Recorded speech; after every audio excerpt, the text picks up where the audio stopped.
Konark urban cooperative बँकेच्या खातेदारांसाठी महत्त्वाची बातमी। कोणार्क अर्बन कोऑपरेटिव्ह बँकेवर रिझर्व्ह बँकेनं निर्बंध घातलेत। त्यामुळे बँकेच्या खातेदारांना खात्यातून पैसे काढता येणार नाहीयेत। बँकेची बिकट आर्थिक स्थिती पाहता रिझर्व्ह बँकेनं कोणार्क बँकेवर निर्बंध लादलेत। मात्र ठेव विमाधारकांना 5 लाख रुपयांपर्यंतची रक्कम काढता येणार नाही। या बँकेच्या 3 शाखा आणि 10,000 खातेदार आहेत। तर यावर एक नजर मारूयात ग्राफिक्सच्या माध्यमातून। तर कोणार्क सहकारी बँकेवर निर्बंध लादण्यात आलेले आहेत। बचत किंवा चालू खात्यातून पैसे काढण्यावर निर्बंध आहेत। रिझर्व्ह बँकेच्या परवानगीशिवाय बँक नवीन कर्ज मंजूर करू शकत नाही, कर्जाचं नूतनीकरण करू शकत नाही, बँक कुठलीही गुंतवणूक सुद्धा करू शकत नाही।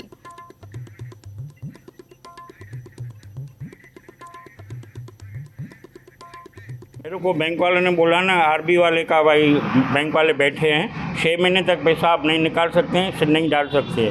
और मैं उनको रिक्वेस्ट करना चाहता हूँ, मेहरबानी करके जो गरीब लोग हैं, पुअर लोग हैं, जिनका एफडी रखा हुआ है, जो पेंशन सरी का उनको हर महीने सेविंग में ब्याज आता है, कम से कम जो उनको 10,000, 4,000, 6,000 जो महीने उनका घर का खर्चा है वो तो देना चाहिए कम से कम। जिनका बड़ा बैलेंस है, बड़ा अमाउंट है, फिर आप उसको बोले दूसरी जगह थोड़ा दिन रख के दो।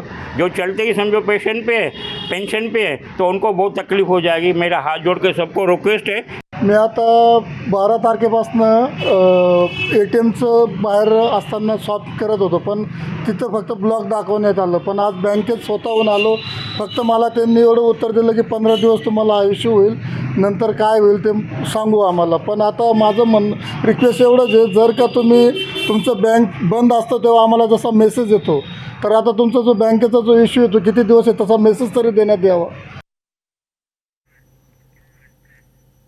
कोणार्क कोऑपरेटिव्ह बँकेच्या बाहेर आपण पाहू शकता, ही जी बँक आहे उल्हासनगरची कोणार्क कोऑपरेटिव्ह बँक, जी उल्हासनगरच्या सपना गार्डन भागात आहे आणि या बँकेच्या 3 शाखा उल्हासनगरमध्ये आहेत।